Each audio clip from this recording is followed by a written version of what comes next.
12 June 2025 ಮಧ್ಯಾಹ್ನ 1:39ಕ್ಕೆ Sardar Vallabhbhai Patel airport ಇಂದ ಅಹಮದಾಬಾದ್ ಇಂದ ಲಂಡನ್ಗೆ ಹೋಗೋಕೆ air India 171 flight take off ಆಗುತ್ತೆ. ಆ ಏರೋಪ್ಲೇನ್ ನಲ್ಲಿ ಗುಜರಾತಿನ ಮಾಜಿ ಸಿಎಂ ವಿಜಯ್ ರೂಪಾನಿ ಅವರು ಕೂಡ ಇರ್ತಾರೆ. ಅದು ಟೇಕ್ ಆಫ್ ಆದ ಕೆಲವೇ ನಿಮಿಷಗಳಲ್ಲಿ ಪ್ಲೇನು ಸ್ಪೀಡ್ ಆಗಿ ಕೆಳಗೆ ಬಿದ್ದು ಬ್ಲಾಸ್ಟ್ ಆಗುತ್ತೆ.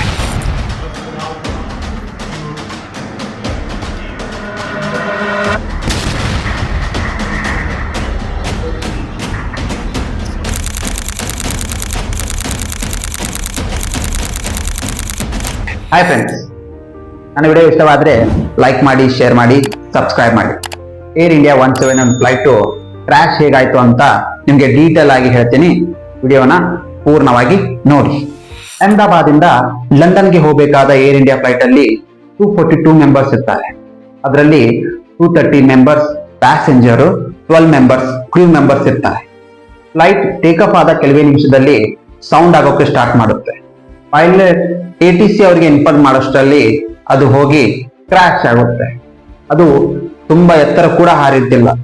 ಮ್ಯಾಕ್ಸಿಮಮ್ ಹೈಟ್ ಅಂದ್ರೆ 625 ಫೀಟ್ ಆಗಿತ್ತು. ಈ ಫ್ಲೈಟ್ ಅಲ್ಲಿ ಟೋಟಲ್ 230 ಮೆಂಬರ್ಸ್ ಪ್ಯಾಸೆಂಜರ್ಸ್ ಇದ್ದಾರೆ. ಅದರಲ್ಲಿ 169 ಇಂಡಿಯನ್ಸ್, 53 ಜನ ಲಂಡನ್ದವರು, ಒಬ್ರು ಕೆನಡಾದವರು, 7 ಜನ ಪೋರ್ಚುಗೀಸ್ದವರು. ಇಷ್ಟು ಜನರಲ್ಲಿ 11A ಸೀಟ್ನ ವಿಶ್ವಾಸ್ ಕುಮಾರ್, ಇವರು ಮೂಲತಃ ಭಾರತದವರು, ಆದ್ರೆ ಲಂಡನ್ ನಲ್ಲಿ ಸೆಟ್ ಆಗಿದ್ದಾರೆ. ಇವರು ಎಮರ್ಜೆನ್ಸಿ ಎಕ್ಸಿಟ್ ನ ಜಂಪ್ ಮಾಡಿ ತಮ್ಮ ಜೀವನ ಉಳಿಸ್ಕೊಂತಾರೆ.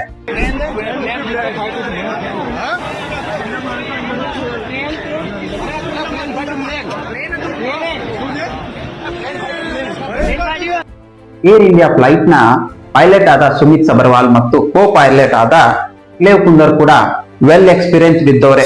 ಸುಮಿತ್ ಸಬರ್ವಾಲ್ ಅವ್ರದ್ದು 8200 ಅವರ್ಸ್ ಫ್ಲೈಯಿಂಗ್ ಎಕ್ಸ್ಪೀರಿಯನ್ಸ್ ಇರುತ್ತೆ ಮತ್ತು ಕೋ ಪೈಲಟ್ ಕ್ಲೇವ್ ಕುಂದರ್ ಅವ್ರದ್ದು 1100 ಅವರ್ಸ್ ಫ್ಲೈಯಿಂಗ್ ಎಕ್ಸ್ಪೀರಿಯನ್ಸ್ ಇರುತ್ತೆ. ಇದನ್ನೆಲ್ಲ ನೋಡಿದ್ರೆ ಪೈಲಟ್ ಎರರ್ ಇಂದ ಆದ ಘಟನೆ ಅಂತ ಹೇಳೋಕ್ಕೂ ಆಗಲ್ಲ. ಬೋಯಿಂಗ್ 737 ಡ್ರೀಮ್ ಲೈನರ್ ಇರುವ ವಿಮಾನ ದುರಂತ ನಾವು ಬಹಳ ನೋಡಿದ್ವಿ. ಇದೇ first time Boeing 787 dream liner ಇರುವ ವಿಮಾನ ದುರಂತವಾಗಿದ್ದು, ಅದು ಇಷ್ಟು ದೊಡ್ಡ ಪ್ರಮಾಣದಲ್ಲಿ. ಬೋಯಿಂಗ್ 787 ಡ್ರೀಮ್ ಲೈನರ್ ಏರ್ಕ್ರಾಫ್ಟ್ ನ 2009ರಲ್ಲಿ ಸ್ಟಾರ್ಟ್ ಮಾಡ್ತಾರೆ. ಈ ಏರ್ಕ್ರಾಫ್ಟ್ ನ 2014ರಲ್ಲಿ ಏರ್ ಇಂಡಿಯಾದವ್ರಿಗೆ ಕೊಡ್ತಾರೆ. ಈ ವಿಮಾನ ಕ್ರಾಶ್ ಆಗಿದ್ದು ಜನ ಇಲ್ಲದೆ ಇರೋ ಪ್ರದೇಶ ಅಲ್ಲ, ಜನ ಇದ್ದ ಪ್ರದೇಶ. ಅದು DG ಮೆಡಿಕಲ್ ಕಾಲೇಜ್ ಹಾಸ್ಟೆಲ್ ಮೆಸ್ಗೆ ಹೋಗಿ ಕ್ರಾಶ್ ಆಗುತ್ತೆ. ಈ ಮೆಡಿಕಲ್ ಕಾಲೇಜು 5 ಕಿಲೋಮೀಟರ್ ಮಾತ್ರ ದೂರ ಇತ್ತು ಏರ್ಪೋರ್ಟ್ಗೆ. ಅದು ಮಧ್ಯಾಹ್ನದ ಸಮಯ. 100ಕ್ಕೂ ಹೆಚ್ಚು ಜನ MBBS ಸ್ಟೂಡೆಂಟ್ಸ್ ಊಟಕ್ಕೆ ಅಂತ ಬಂದಿರ್ತಾರೆ. ಅದರಲ್ಲಿ 5 ಜನ MBBS ಸ್ಟೂಡೆಂಟ್ಸ್ ಡೆತ್ ಆಗಿದ್ದಾರೆ. 20ಕ್ಕೂ ಹೆಚ್ಚು ಜನ ಸ್ಟೂಡೆಂಟ್ಸ್ ಇಂಜೂರ್ಡ್ ಅದಾರೆ. ಈ ಏರ್ ಇಂಡಿಯಾ ಫ್ಲೈಟ್ 171 ವಿಮಾನ ದುರಂತದಿಂದ 265 ಜನ ಸತ್ತಿದ್ದಾರೆ. ಇದೇ ಮೊದಲ ಬಾರಿಗೆ ಇಂಡಿಯನ್ ಏರ್ಲೈನ್ಸ್ ಕ್ರ್ಯಾಶ್ ಆಗಿ 250ಕ್ಕೂ ಹೆಚ್ಚು ಜನ ಸತ್ತಿದ್ದು. ಇದಕ್ಕೂ ಮುಂಚೆ 1978ರಲ್ಲಿ ಏರ್ ಇಂಡಿಯಾ ಫ್ಲೈಟ್ 855 ಕ್ರಾಶ್ ಆಗಿ 213 ಜನ ಡೆತ್ ಆಗಿದ್ರು.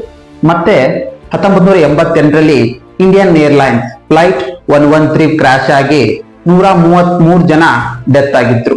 ಇದಕ್ಕೂ ಮುಂಚೆ ಚರ್ಕಿ ದಾದ್ರಿ ಹರಿಯಾಣದಲ್ಲಿ 349 ಜನ ವಿಮಾನ ದುರಂತದಿಂದ ಸತ್ತಿದ್ರು. ಆದ್ರೆ ಅದು ಇಂಡಿಯನ್ ಏರ್ಲೈನ್ಸ್ ಆಗಿದ್ದಿಲ್ಲ. ಒಂದು ಸೌದಿ ಏರ್ಲೈನ್ಸ್ ಮತ್ತು ತಜಿಕಿಸ್ತಾನ್ ಏರ್ಲೈನ್ಸ್ ನಡುವೆ ಮಿಡ್ ಏರ್ವೇ ಅಲ್ಲಿ ಕ್ರಾಶ್ ಆಗಿ 349 ಜನ ಸಾಯ್ತಾರೆ. ಈ ವಿಮಾನ ದುರಂತಕ್ಕೆ ಕಾರಣ ಏನು ಅಂತ ಇನ್ನೂ ಕೂಡ ಸರಿಯಾಗಿ ಗೊತ್ತಿಲ್ಲ. ಸ್ವಲ್ಪ ಜನ ಹೇಳೋ ಪ್ರಕಾರ ಡ್ಯೂಲ್ ಇಂಜಿನ್ ಫೇಲ್ಯೂರ್ ಅಂತ. ಇದರಲ್ಲಿ ಸತ್ತವರಿಗೆ ಟಾಟಾ ಗ್ರೂಪ್ ಇಂದ 1 ಕೋಟಿ ಪರಿಹಾರ ಧನವನ್ನು ಕೊಡ್ತೀನಂತ ಹೇಳಿದ್ದಾರೆ ಮತ್ತು ಇಂಜರ್ಡ್ ಆದವರ ಟ್ರೀಟ್ಮೆಂಟ್ ಕಾಸ್ಟ್ ಎಲ್ಲ ಟಾಟಾ ಗ್ರೂಪ್ ನೋಡ್ಕೋತೆ. ಇದರಲ್ಲಿ ಕ್ರಾಶ್ ಎಲ್ಲ ಆಯ್ತಲ್ಲ, ಆ ಬಿಲ್ಡಿಂಗ್ ಕನ್ಸ್ಟ್ರಕ್ಷನ್ ಕೂಡ ಟಾಟಾ ಗ್ರೂಪ್ ಮಾಡಿ ಕೊಡುತ್ತೆ ಅಂತ ಹೇಳಿದೆ. ಈ ತರ ಘಟನೆಗಳು ನಮ್ಮ ದೇಶದಲ್ಲಿ ಮತ್ತೆ ಆಗ್ಬಾರ್ದು.